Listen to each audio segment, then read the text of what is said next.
begin today's practice in Siddhasana, seated on a block, with knees reaching apart, and start to take deep breaths in through the nose and out through the nose.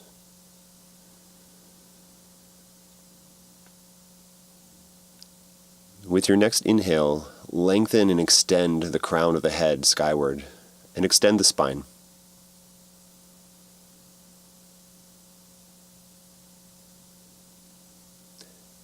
Seated side bend with cycling. Place the right hand and extend the right arm directly from the right femur. Place the left hand on inner thigh. And as I rotate in and out of this posture, as I face down, I'm going to pull with my right hand and press with my left hand. And the coordination of the breath can be to inhale and turn the heart and face up, and on the exhale, turn down. Now reach the right arm out. I'm extending the arm, placing my left hand on the heart, and gently pulling the heart away from the right arm and hand as I coil the arm in and out. All the while, still focusing on deep breath. And from here, take a grip with the toes, extend the right leg out directly to the right, and again, lean to the left side of the room, and begin coiling the arms. Now you may notice that I'm also switching the grip of my fingers, using 2 fingers at one time grabbing onto the big toe, and coiling the arm in and out.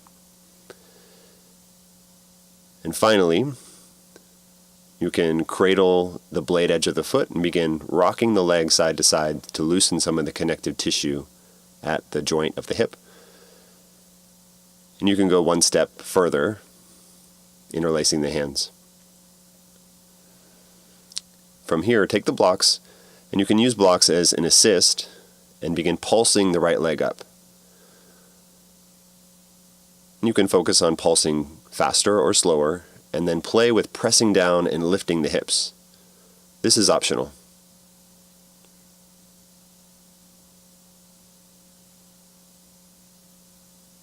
Move your way back into Siddhasana. And then move into the second side, seated side bend with cycling.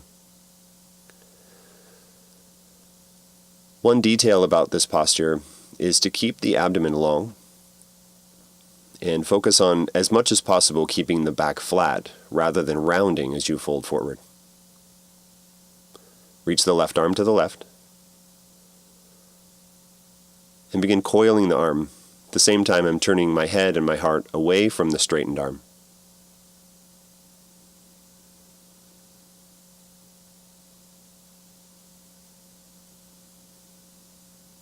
Hold onto the big toe, extend the left leg out to the left, and turn the body away.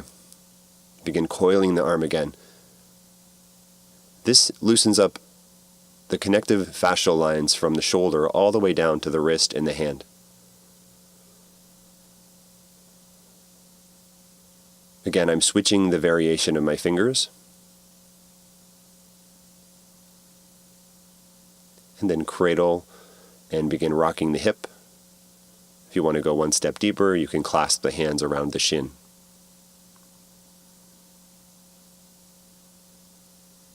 Hold onto the big toe. Extend the leg out and then begin pulsing. And you're welcome to create any number of pulses that work for your practice. An option could be here to press down, lift the hips up, and end with a loosening of the hip again.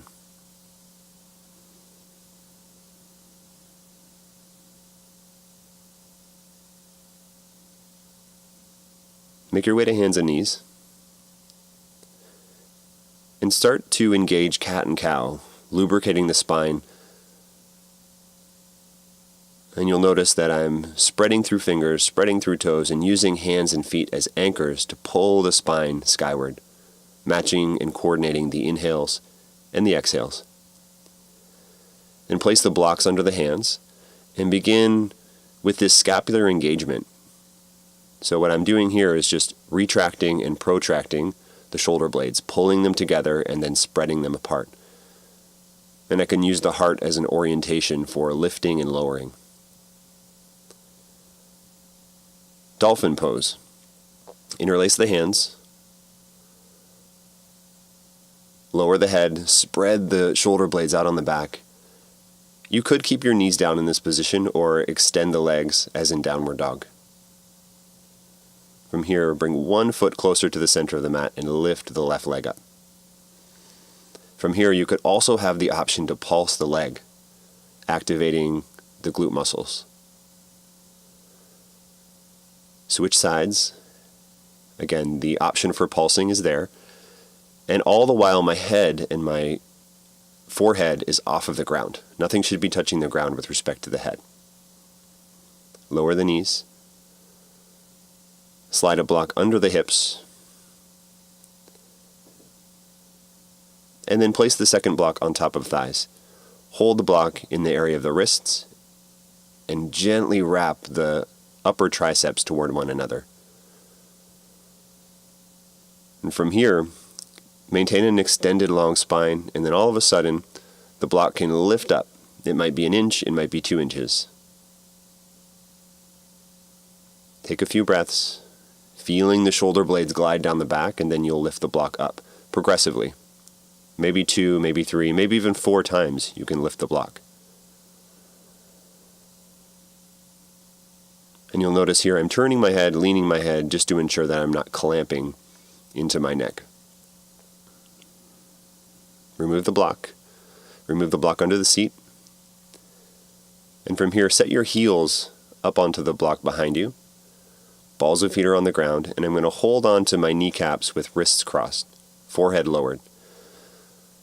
And this is a unique action where I'm inhaling and pulsing and spreading the shoulder blades away from one another. So this action is more of an undulating action coordinated with the breath. Move into Uttanasana. You can shake the head, ensure that the neck is loose.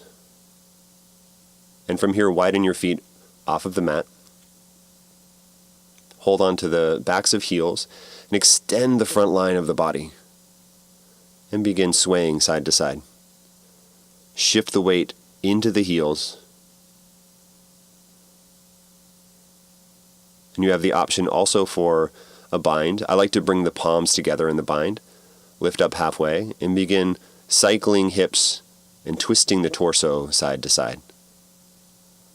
This is also a really great way to engage the back lines of the body. Fold forward. Place your hands on blocks, and then set up for side leg lifts. Extend the left leg to the left and begin pulsing. I like to focus on anywhere from 4 to 8 to sometimes 10 or 12 repetitions, depending on how I'm feeling for the day. Lift up to fingertips so that you can engage the heel into the mat. And from here, this is a setup like half moon. I'm going to swing the left leg around, in this case toward the windows, my orientation for my room, tap my big toe on the block, and then go back up in the same direction.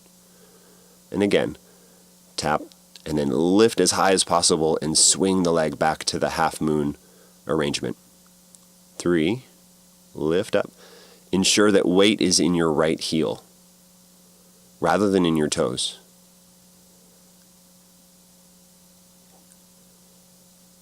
Place hands on thighs. Use your hands to stand up. And from here, let your arms be completely loose and swing the arms forward and back. This is a great way to get circulation flowing again. Shake the hands out, shake the wrists out.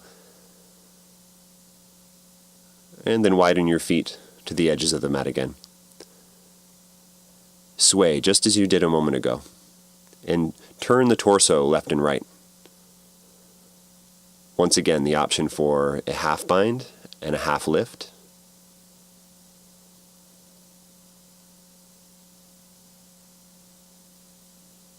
Place your hands down. This is a reference pose. This is a wide-legged forward fold. And my heels are under my ischial tuberosities, that's the sits bones. And I'm just testing for any differences from when I started my practice to this point. Set up for the second side of leg lifts. So the knee comes up, tap the knee to the arm, and extend the leg out to the right. One habitual pattern here is that many practitioners, when they start this practice, they'll swing the leg toward the back of the room. You want to make sure that it's going laterally, as in an abduction movement from the body. And then set up for the second stage, which is half moon legs, hands on blocks. Swing the leg around as high as possible, tap the toe, and then reach back up. 2. Again, shift weight into the heel that's rooted on the floor, the left heel.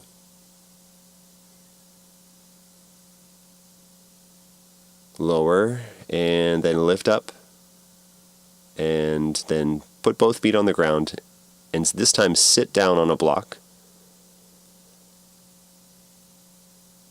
Now the block, instead of having it low, I'm just demoing here, have it medium height. If you need multiple blocks to lift your hips higher, do that. And I'm going to place my forearms on my knees to help with the extension of the spine, also called an axial extension of the spine. And then from here, reach your arms up and lift your hips about 2 inches from the block. Very gently set the hips back down. Root through the heels, lift up maybe 4 to 6 inches. And then slowly tap the sits bones down, and then lift up progressively higher, maybe about 12 inches, 10 inches, and begin pulsing. Once again, maintain weight in the heels and energetically reach your heels apart. Continue pulsing. If you need to modify this, just straighten the legs a little bit more and pulse. And then reach all the way up. Hold on to left wrist. Reach to the right side. Exhale. Reach the arms up. Switch sides. Exhaling, leaning toward the left side of the room. Reach back up. I like to interlace thumbs here, and then fold forward. Uttanasana. This is another opportunity for a reference point.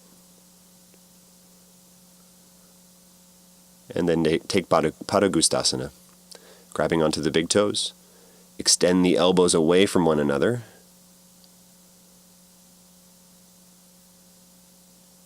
And then place hands on thighs, stand all the way up, and shake the legs out.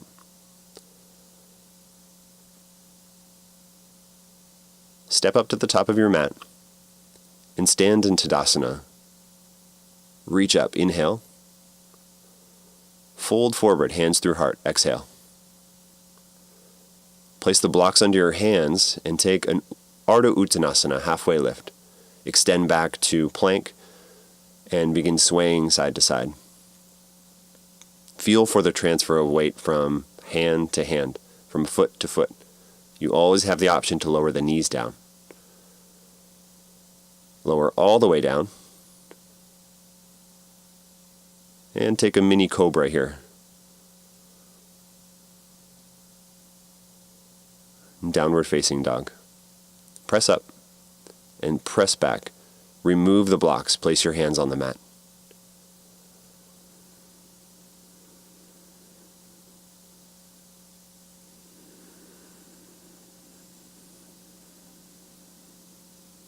Now for this next action, I'm going to hold onto the side edges of the mat. And as I did the swaying before, I'm going to twist my heart toward the right side of the room, so do that. And lower the left armpit another inch or 2 toward the mat. So what I'm doing here is, yes, I'm stretching out the area of the armpit, and I'm also strengthening and mobilizing the fascial connections underneath the armpit.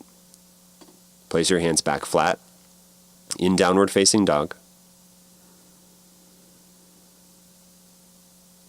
And then step or hop to the top of your mat, Uttanasana. Halfway lift, inhale. Fold forward, rooting through the heels, and then reach all the way up to sky, inhale. Fold forward, exhale. Halfway lift, and then step back or float back. Once again, you can tap the knees down as you move through these actions. Lower, exhale. Cobra, lift the heart up, wrap the arms inward, Drag the heart forward and down as you press up and back, downward facing dog.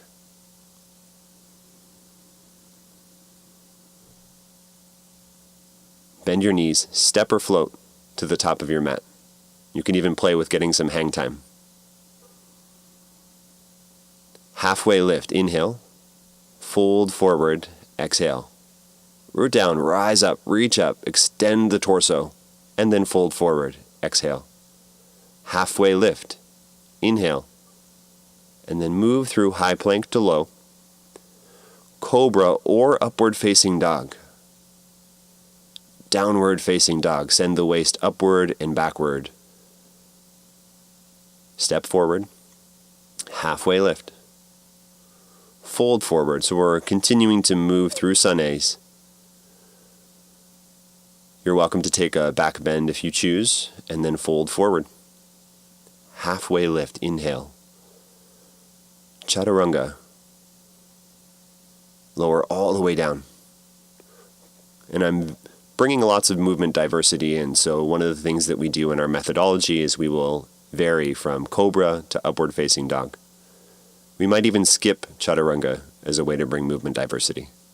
Step or float, halfway lift, fold forward, exhale, rise up to sky, hands to heart. Take a few breaths here.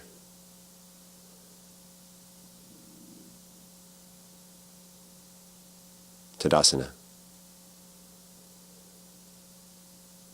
Utkatasana. Sit back into a chair. So dip the hip creases back and reach the wrists up and away from hips.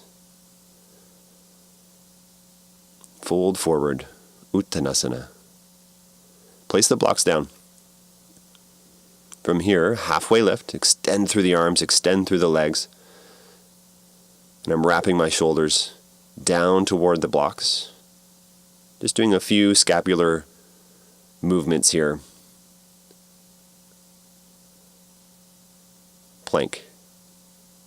Lower all the way down in plank. And then press yourself back to hands and knees. This is a setup for a shoulder opener. It's a really wonderful prep for the peak pose today, which is called Pincha Mayarasana. I'm going to place the elbows on the blocks with fingertips connecting, and I'm going to tap my forehead down to the mat, toes tucked. If you have a third block, you can also place a third block in between hands. So from here, I'll lift my heart up, and then the action in a moment is to lift the low ribs off of the ground, and maybe even lift the pubic bone off of the ground. You're welcome to bend your knees, and you'll see here that I'm lifting and reaching the elbows forward and letting the heart progressively lower toward the ground. I'm going to do about 3 of these repetitions, so 3 sets, and I would hold it for anywhere from 5 to 10 seconds. You can also measure as a quality of breath. It could be 5 to 8 breaths or 10 breaths. From there, adjust the blocks forward, and I'm moving into an anterior shoulder opener. So I'm going to extend the right arm out at a 45-degree angle and place the left fingertips on the earth like a tent. You'll notice that my head is resting on the block, my right ear and temple on the block. And then move into wounded seal with the left hand. Plug the elbow into the front of the rib cage and begin flapping the block. This is really essential for turning on some of the structures of the back of the shoulder.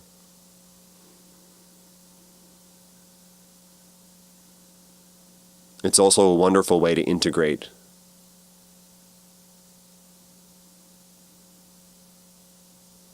So when I say integrate, it's the movement of the rotator cuff in support of the overall complexity in the body, the movement of the body. So switch sides. Extend the legs out. Place the left hand out and at a 45-degree angle. Plug the right elbow into the front of the rib cage. And the elbow doesn't move. From here, I'm flapping the block. And I'm focusing maybe up to 30 repetitions for these wounded seal flaps. If you feel any discomfort or any pain, what I would do is decrease that, maybe to about 10 or 8 flaps.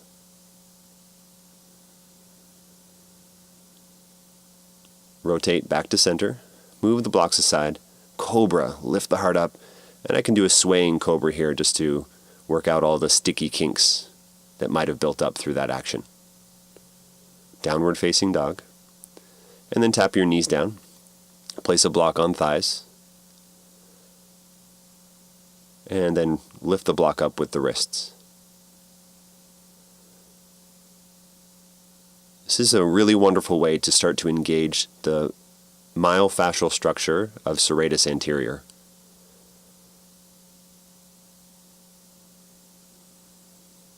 And progressively you can lift the block up. Just notice if you begin to lift the block up higher and the face begins to clamp, or the jaw, or even the neck or heart begin to clamp, can you relax and glide the shoulders gently down the back? At a certain point, you might even get the arms extended, and then flip the block behind you and begin tricep extensions, lifting and lowering the block to the back of the neck or back of the shoulders. Notice if the elbows are winging out toward the sides of the room, and wrap the triceps toward one another.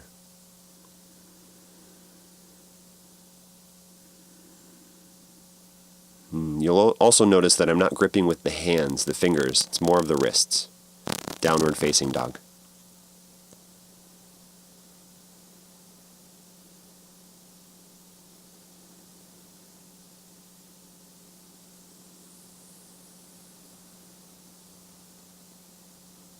Right foot forward, warrior one. We're moving into the first vignette. So as you get settled here, take an inhale and extend the heart upward. And notice if the shoulders lift upward, glide the shoulder blades once again down the back. Humble warrior. Interlace the hands behind. Take a mini back bend or maybe a deeper back bend, extending the arms back. Fold forward. And make an attempt to fold so that the rib cage on the right side of the body is on the inside of the right leg. Relax the neck, maybe even shake the head side to side. And you'll notice that my palms are all the way together. That's optional. The palms may be separate or sealed. Setting up for easy twist. Now I'm going to use both blocks for this easy twist. Left hand down. Right arm reaches up, and I'm pulsing the block toward the opposite side of the room. It's a very similar action that we did with respect to our wounded seal pose. And then transition through chaturanga. It's swaying upward facing dog, so I'm skipping the lowering action, and I have my toes tucked as I sway hips. If you need extra support, you can lower your knees in that posture. Downward facing dog.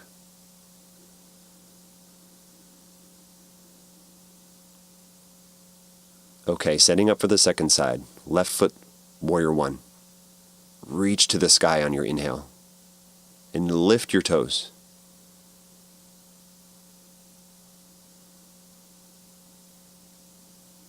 On an exhale, bend your front knee.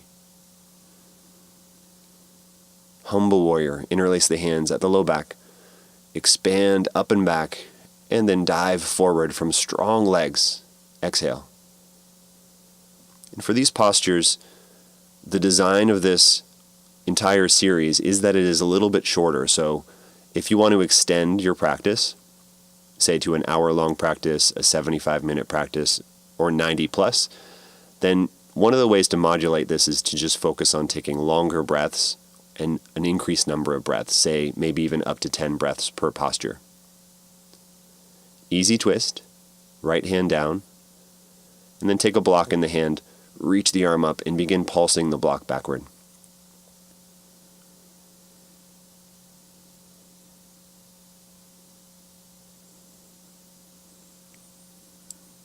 Hands on blocks, and then lower down.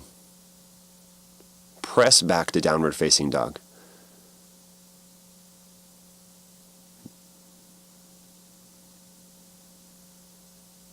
And you're welcome to turn the head side to side. Tap the knees down.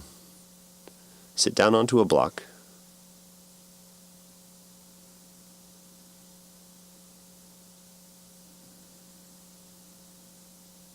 Move into Siddhasana.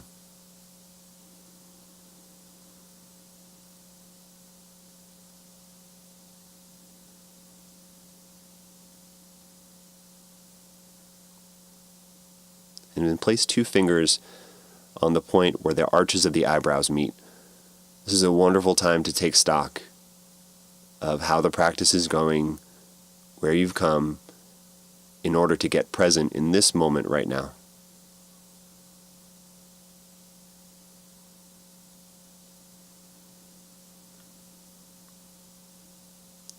Even the pressure of the fingertips on the forehead can bring you into the present moment.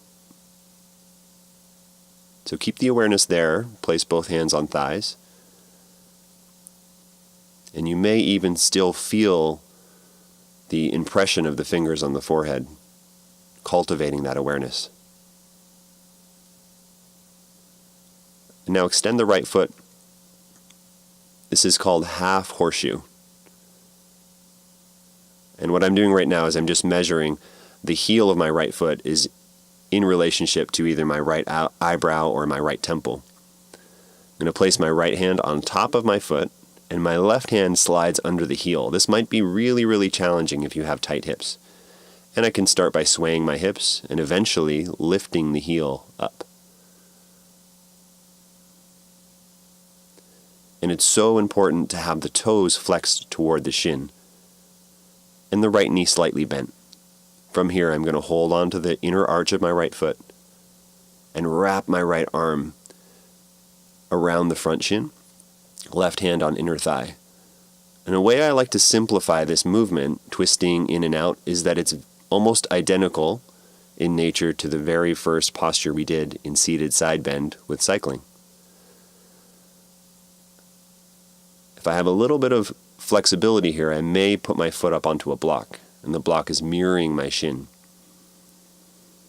And I can continue with that same movement, inhaling, lifting, and exhaling, rotating down toward the ground. When I fold forward, I'm going to pull with my right hand and then press with my left hand simultaneously. Take the block away, and then extend the leg out with the toes facing toward the ceiling. I'm going to bend my right knee and then place my wrist around the blade edge of my foot. Now, when you set this up, it's almost like human origami with your body. So a really good reference point is that the kneecap on the right side is tucked in underneath the armpit. And once again, I'm moving into this cyclical movement, rotating in and out. And at the same time, you can play with extending the right leg longer and longer and longer. Come out of the pose, pull the knee bent, and then move into funky lizard. The right toes turn to the right, back toes tuck. And you can't see it with this angle, but my kneecap floats in front of the block. The block is more under my shin. You can sway side to side. And here's the cyclical movement again. Right elbow can be down on the ground or on a block, and my left hand mirrors a push-up. And it's bending and straightening, twisting in and out of this posture. And the idea eventually is to start to get the armpit close to the same side ankle. Step back, downward facing dog.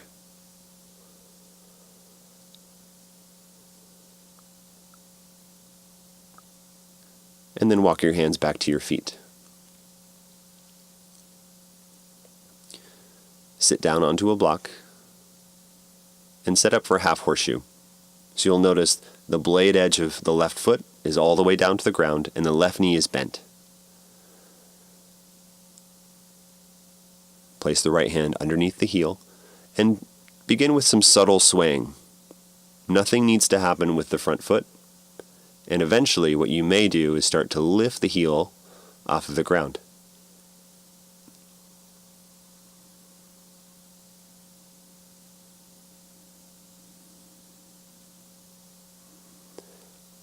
Place the left hand on inner arch of foot, and the right hand on inner thigh.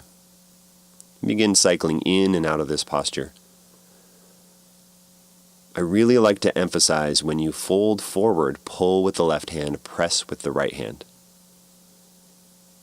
And when you can engage a high quality breath, you will feel an impact on the fascia and the connective tissue of the body. You have the option to slide a block in line with the shin and place your foot up on the block.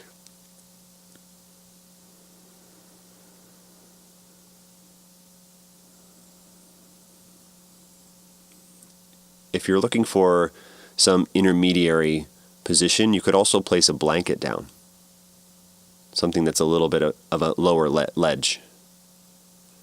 And from here, rotating in and out of the posture, and then set the block aside.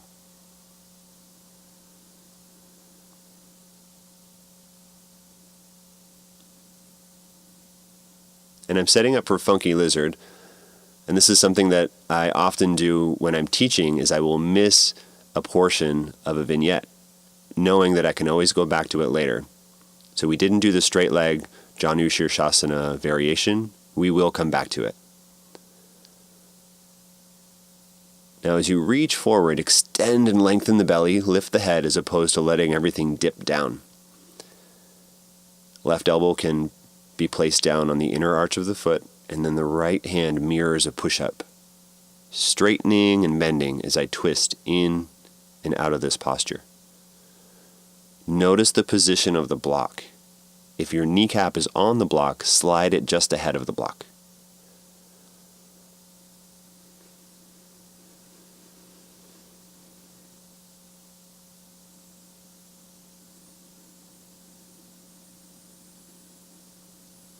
And then tap the knees down.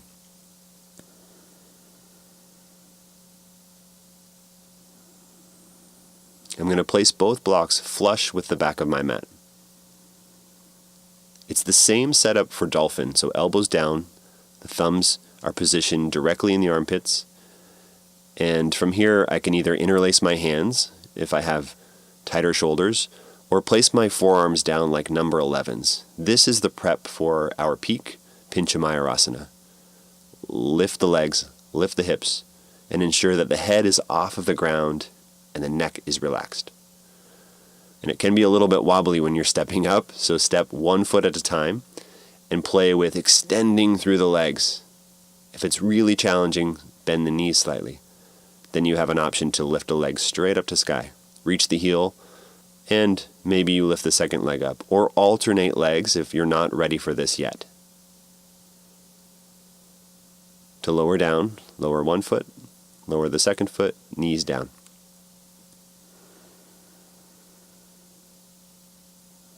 Here's another variation.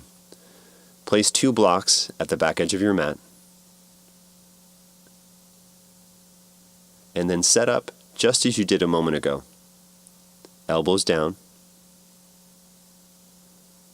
forearms on the earth, and you might need to adjust your elbows forward or back depending on how far the blocks away are. Lift the legs, and from here, step 1 foot onto the block, and then the second foot onto the block. So you're playing with the elevation of the hips and the strengthening of the shoulders and the arms. Now, come up to tippy toes if you can. Lift up, and I'm mirroring the same pulsing action we did early in the dolphin pose at the beginning of the practice. So there's another option for you.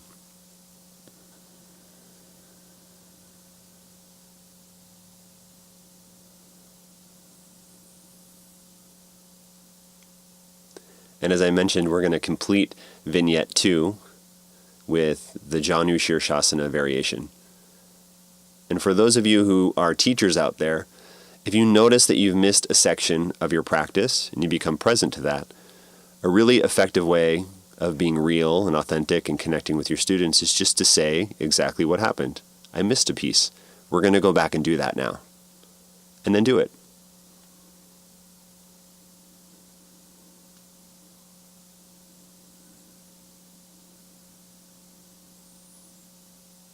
And again, progressively you can start straightening the extended leg longer and longer. And then slide the block out.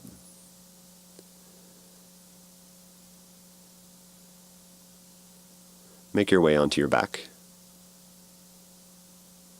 And I'm going to be setting the blocks up underneath my pelvis. This is one of my favorite movements.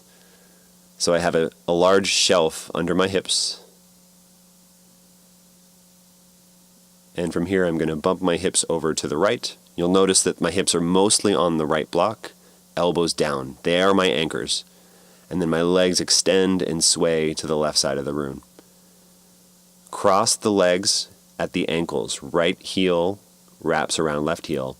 And what I'm doing here is gently pulsing the legs up and down. And what you'll want to do here is reach the heels apart energetically as you lift the legs. Unwind the legs, stack them, and then place the left hand on the right thigh and reach the right arm out. One thing I like to do here is to press my left elbow onto the earth and begin twisting and untwisting, twisting and untwisting.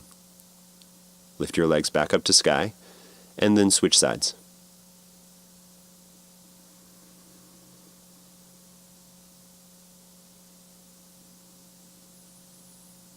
This time the right elbow is your anchor.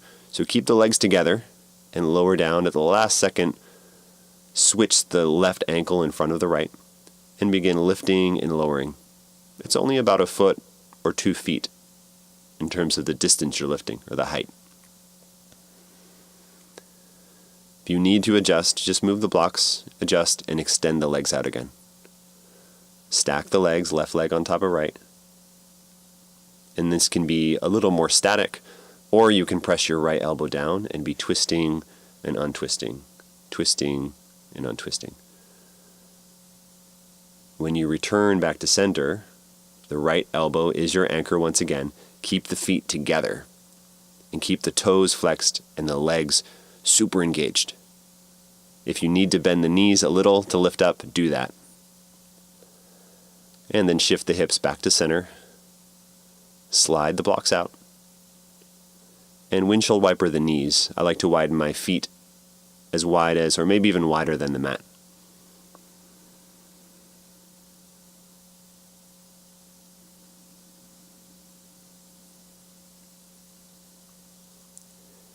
And to complete practice, this is an option, heart bench. I'm setting up a block under my head that's shoebox height. It's the lowest height of the block. And then another block mid-height, mirroring the length of my spine. I find whenever you use these types of blocks under spine position, is that there is a sweet spot, so you might have to adjust the hips forward or back, depending on where you rest. The feet can go wide, the arms can go wide. You're also welcome to cushion the block with a blanket. And these practices, once again, are designed to be a little shorter. They're a short home practice, essentially, and you're welcome to stay here for as long as you want.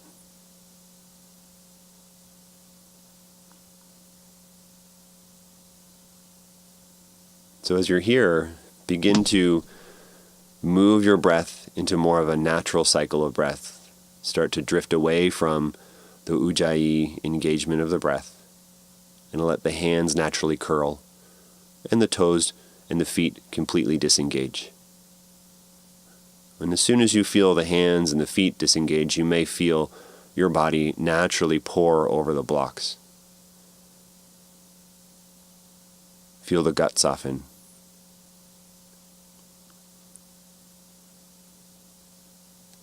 And then to come out of this, roll off to one side. I want to roll to one side instead of doing an abdominal crunch, because I don't want to sit up all the way. Now, if you want, you can also move into Shavasana, as you see here. So you may have heart bench alone and complete your practice, Shavasana alone, or some combination of the two.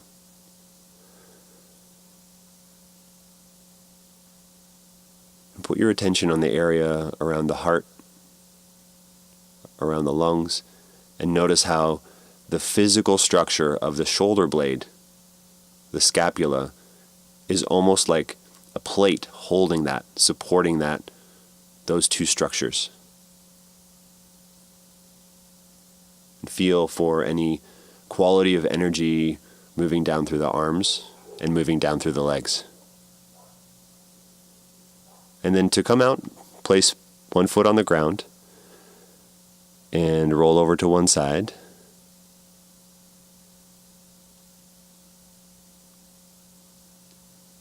And then slowly, slowly sit up.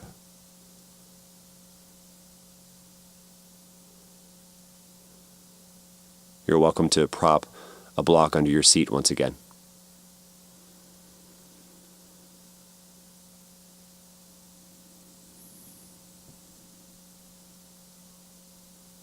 And that's our shoulders practice for today. Thank you.